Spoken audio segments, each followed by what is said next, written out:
Let's go, Bridget. Let's go. Let's go, Bridget. Let's go. Here we go. 3, 2.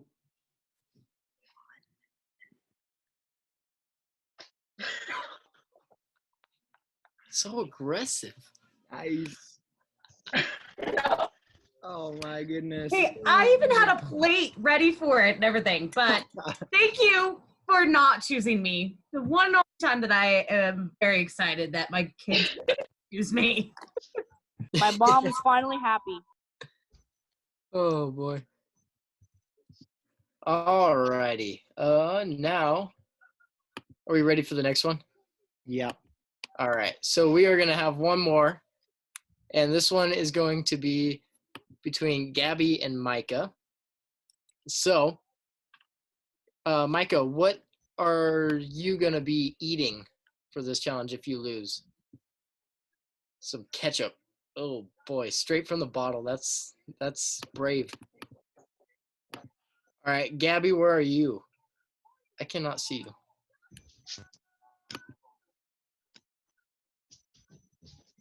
Oh. Yeah, if I lose, I get to eat a peanut butter and pickle sandwich. Oh, that does not sound too good. All right, well, I guess we will see who's going to be eating the ketchup and who's going to eat the pickle. Everybody they're already casting their votes. Wow, they're quick. All right. This one's looking pretty even so far. Oh, man. All right. Avery really wants Micah. All right. I'm going to start counting them up.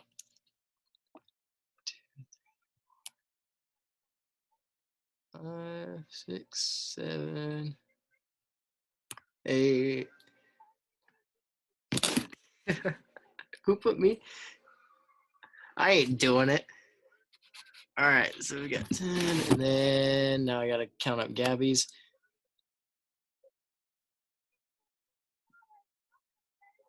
Hey guys, Gabby's name is spelled Gabi, and my name is Micah. You got Brett's name right though.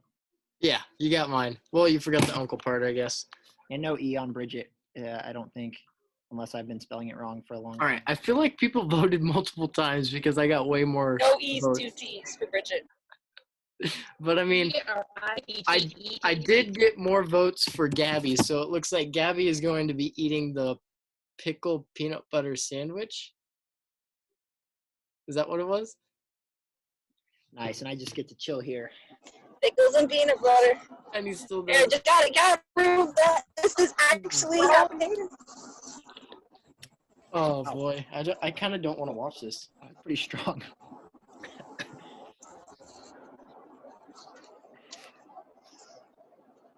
Where's Gabby? I'm gonna find Gabby's video. This is so hard. There's so. Where's Gabby's video? Oh, there we go. Oh, look at that. Oh. Oh my! She did it. It's not actually that bad. Bet it's Lily tasty. Gunn did it. Gluten-free bread. I'm not poisoning myself for you guys. I love you, but that's not love if I have to poison myself. Gabby, my mom wants to know, is the pickle sweet or dill? Dill. It's dill. But the peanut butter's sweet. But the peanut butter's sweet. I still can't believe you're eating that. Wow. How much do I have to That is eat? a trooper. Peanut butter and pickles are good. I am If anybody proud of wants the commitment. Good job. That's right. If anybody wants to make their own peanut butter pickle ketchup sandwich later, let us know how it is. I can't bring the laptop around. I And ketchup? I've done it before. all right, y'all. I'm gonna mute everybody again. We're gonna all listen to a song like we would do in our Wyldlife Club. we're gonna have time where a leader shares. And so I'm gonna keep you guys muted, and there'll be a couple chances where you guys can interact using the chat, and I'll open it up when it comes time for that. But honestly, this has been a pretty crazy time. And it feels like life as we know it has been totally just peeled away from us. And I almost think of like a banana, and you're like peeling a banana, but you didn't realize how many peels there were, because one thing in your life got peeled away and you're like, oh yeah, so this is the new normal. And then there was another peel to the banana that you didn't know was there. And so first, for me at least, when it all started with the coronavirus craziness, I realized it got serious when basketball got canceled. So they canceled the NBA, or they postponed the NBA, and then March Madness got canceled. And I was devastated because I was hoping to go to a game. I was planning to spend a lot of time watching games. But then it got crazier. Then school got canceled like 10 or 11 days ago. And then events with 50 or more people got canceled. And then events with 10 or more people got basically canceled, strongly recommended against. Then recently, coffee shops, restaurants have closed, grocery stores have been insane. Now, as of last night, you're not supposed to hang out with friends, really. You're not supposed to like do anything social. It's kind of nuts. And it seems like now maybe the only thing that we have left that actually connects us to the outside world, that makes it like not an apocalypse, is our phone. And the thing, what we're doing right now, connects us to each other. And it feels like so much of life has been stripped away.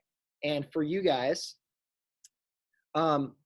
you went from maybe having plenty of stuff to do to like having nothing to do. Like for the most of you, just kind of like being at home and not really doing anything.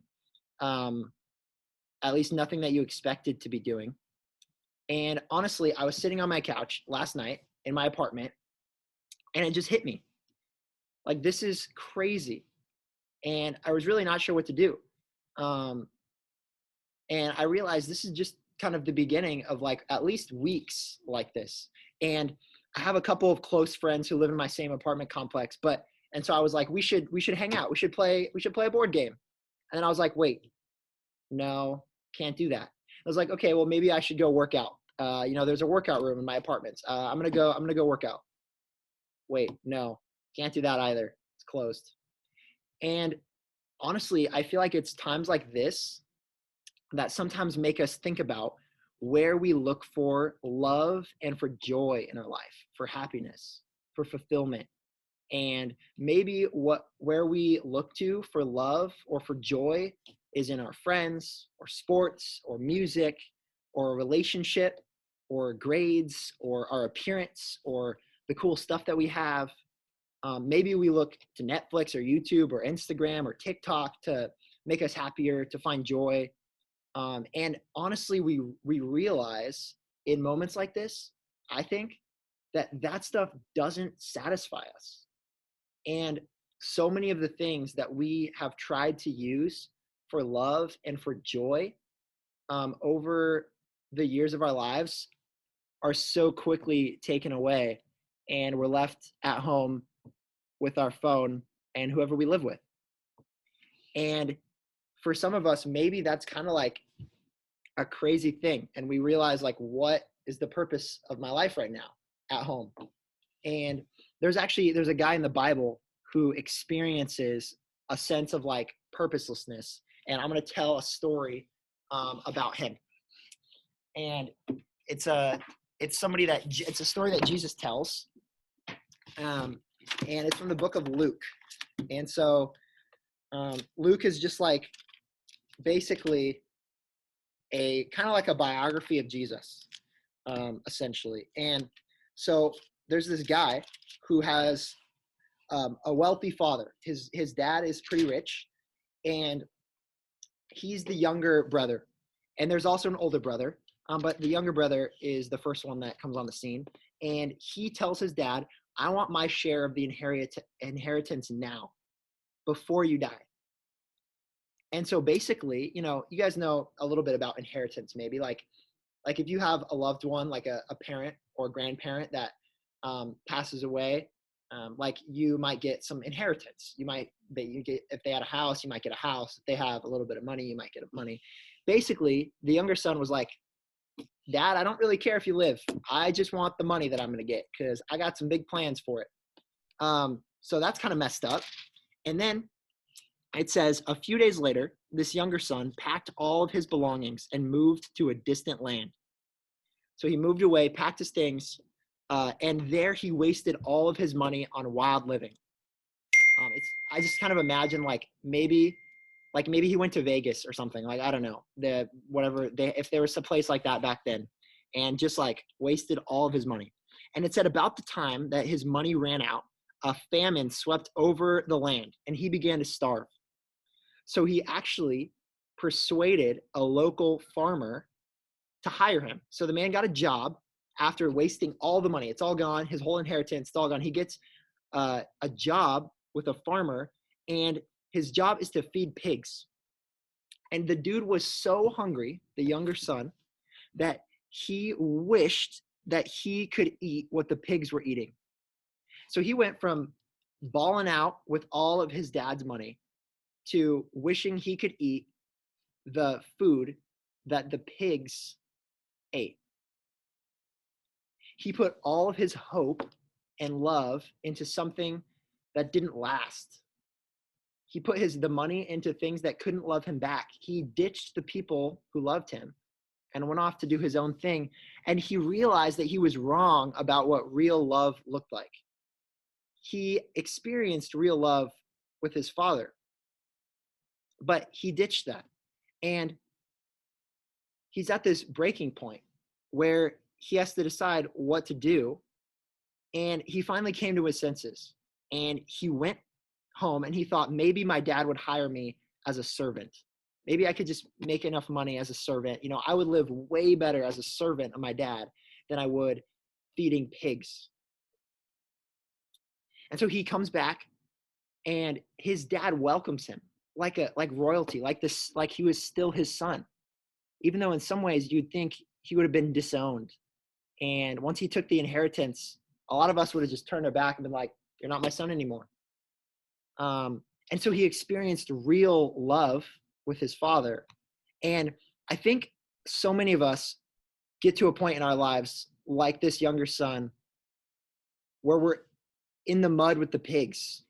We're in this moment where we're like, what is the purpose of all this? Like, I feel like I've tried to fill myself with love and joy, and I've looked in all the wrong places. Like, I've looked at Instagram likes. I've tried Netflix binges. I've tried watching YouTube, having cool clothes, achieving things in sports, getting good grades, getting good at an instrument or at singing, or I've tried to make a viral TikTok, and it all eventually fades and comes up short because it doesn't give us the real love and joy that we're longing for, that deep in our heart we are hoping for. And in a moment like this with the coronavirus, I feel like a lot of us experience that even more because we have so much time on our hands to think about life and to worry and wonder what's out there for us, wonder what's in store, and to get distracted on things that don't really matter. But I think God is actually like the father in the story, that the father represents God, and that he's just waiting for us to realize that he's the only one who can give us real love and joy. The real love and joy that we've been longing for is available in Jesus. And as Brett talked about last week, and I talked about the week before, Jesus is waiting, like the father in this story, to receive us and show us that his love and the joy from life with him is so much better than the joy and the love that we're looking for in all of the wrong places. And so I think in this weird time where we're home by ourselves a lot, and we don't know exactly what the next day is going to look like, I think one of the most valuable things that we can do is to remember that we long for love and for joy. And those things get us up in the morning and they help us move throughout our day. And we're looking for it some way or another. And to be able to remember that Jesus is the source, the place that we can find real love and real joy, that might actually encourage us and keep us going in the midst of this really hard time of figuring out what life looks like. And so that's what I have for you guys. I appreciate you listening. And my encouragement would just be to remember, maybe each day when you wake up, to remember that you're going to be looking for love and joy somewhere. And maybe we start with looking for it in Jesus, because he loves us back. And most of the things that we look for love and joy in, they don't love us back. And no matter what we do, he'll always be there waiting for us to come back to him. All right, y'all, I'm going to pray for us, and then we have one more thing for you before we go. God, I thank you for each and every one of us who is on this call. And I thank you for the ways that you are trying to show up in our lives. And you're trying to show us how much you love us. And I just ask that today, this week, you would especially show us how much you love us, and that you would invite us to receive that love. And would it change us? Would it change the pep in our step and the way that we walk and talk and go about our day? Thank you for how much you love us. In your name, amen. All right, y'all. That is all that we have for you with Virtual Wyldlife Club. One announcement. On Thursday, today's Tuesday. Some of you probably have no idea what day it is. Today is just like day one, and every day is day one of something. Who knows? They're all the same. Today is Tuesday, March 24th, in case anyone was curious.